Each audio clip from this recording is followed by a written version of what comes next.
Well, it's another Venus Project video, or in this case, refutation. Um, you have TPV challenge making in the comment section. I think we've had a meeting of the minds here as to what really the video is about, because she seems to really go off on some weird ass fucking statements throughout and emphasizes science and natural science, da da da da da. And I'm sort of like, head desk here. I just wanted to slam my head into the desk hard enough to where I'm just retarded enough to maybe agree with them, but the pretty much the issue comes from the fact that at least she, in question of as a Venus Project supporter, sees that anything that is a statement of fact could be turned into a statement of ethical consideration. Such as that if the water is boiling at such degrees, one ought not to throw the pot of boiling water on the person observing the degree temperature of the boiling water. I don't see how you can make the gap or bridge that gap, because one is of already what is or could be. We could be even talking about future states here. Tomorrow it will be 63 degrees Fahrenheit in the sunny state of whatever, California. Um, that doesn't mean that one ought to go out and try to save that woman on the corner street or whatever that might be there tomorrow, saying, "Oh, it's such a nice day." The ought statement is independent of the is statement, for the fact that statements of fact can just simply be just that. They're random. They're like recordings of history. An ought statement is really a statement of what you could take in terms of the paths of history, if you understand my understanding of the whole is and ought dichotomy.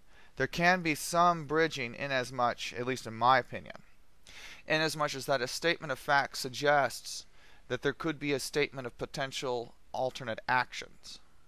But that doesn't in itself, I don't feel that it's sufficient as to perfectly bridge the gap. It's more of an intellectual or an intuitive statement, or an intuitive leap, I should say, that can lead to an ought. But it cannot be logically directed. You can't just write through syllogism or pure formal logic here and say, haha, you got the bridge gap. No. No. There's just no way to do it from that perspective.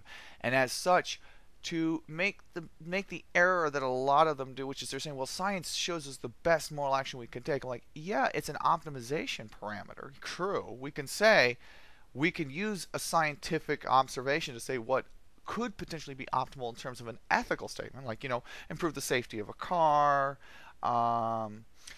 improve the healthful benefits of a certain kind of food, make physical labor less dangerous, so on.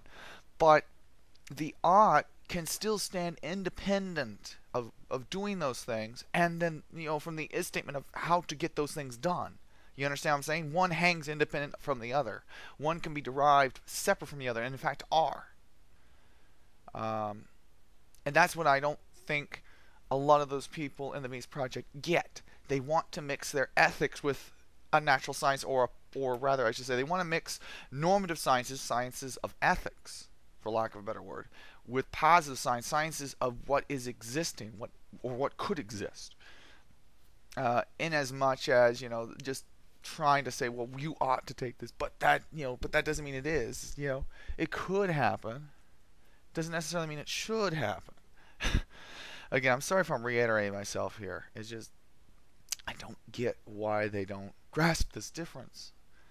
Maybe it's because most of them didn't read much on Hume and his kind of refutation of the whole bridging of is ought, or really the modern potential responses to the is ought dichotomy or gap. Oh well, be that as it may, just simply, it's pretty intuitively obvious that you cannot get an is from an ought, and really you can't get an ought from an is.